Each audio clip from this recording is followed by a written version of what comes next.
What's up, everyone? Welcome back to another review. This time I'm going to be covering Creepshow 2, the sequel to Creepshow 1. This movie is directed by Michael Gornick, the cinematographer of the first movie, with a screenplay by George Romero. And I'm going to keep this review short because I don't really have too much to say about Creepshow number 2. It's not bad, but at the same time, it's not as good as the first movie. Case in point, the first movie had this very unique look to it. Like, the first movie looked like a comic book come to life. This just looks like a movie. It doesn't have no unique visuals. It's very basic, very plain. And because of that, it doesn't have that, reach out and grab you feel to it. But, it does have some good moments in it here and there.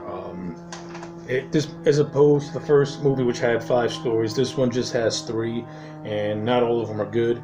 They have moments in them that are good, but some of them are just not that great. Kicking it off with first segment, Old Chief Woodenhead.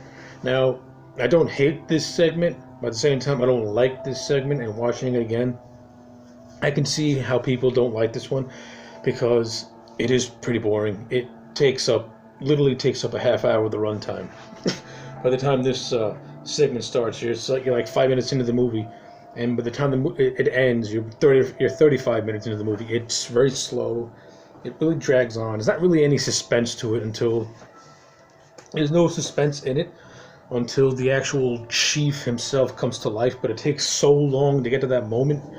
And the characters that are in this segment, you got George Kennedy from The Naked Gun, who plays this elderly man who and his wife run this general store out in this place called Dead River, which used to be a thriving community. Now it's a dead community. And they're ambushed by these 3 punks who kill them, and yeah, the Indian comes to life and kills 3 punks. There's nothing really there's no story to go off of here. So yeah, the bulk of this segment is pretty blah, but when the Chief Woodenhead comes to life and starts to kill, it's mildly entertaining, and I actually do like the look of the old chief. It looks pretty cool. So yeah, this one is very hit and miss. Now we get to the second segment, which is called the Raft. And the Raft is the most memorable and most popular segment of this movie, and it's really hard to not agree with that statement. The Raft is hands down the best segment of this whole thing. This segment was adapted from a short story by Stephen King himself, and this is pretty much, it's the best paced segment. It's the best directed segment. You got some good suspense in there. You got some good kill. You got when this oil slick type thing starts to eat the kids. They get picked off in grisly ways. Especially the first girl it picks up when this thing just like drags it in, and you see this ooze covering her face, and you see her face just literally melting away. It's gnarly stuff.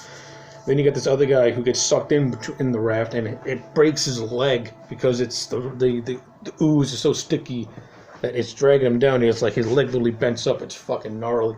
Then the Raft, hands down the best segment of the whole movie. I like the Raft. Now we get to the Hitch Hiker, and like the first one, there's nothing really here in this one. This woman named Mrs. Lansing's a cheating bitch. She hits Tom Wright playing a hitchhiker, and throughout the whole movie, all you hear is, "Thanks for the ride, lady. Thanks for the ride." That's it. There's nothing to go off here. And that's pretty much it for the segments. There's only 3 of them, and aside from the Raft, the other 2, they're just there. They just blend right in.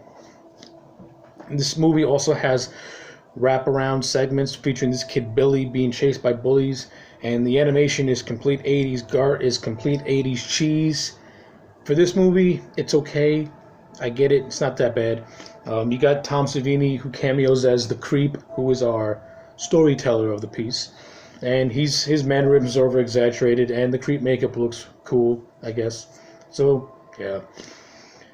Like I said, there's nothing really to go off to on Creepshow 2. It's not a horrible movie by any stretch of the imagination.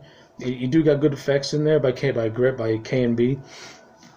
Michael Gornick does a good job directing, and some of the actors is okay.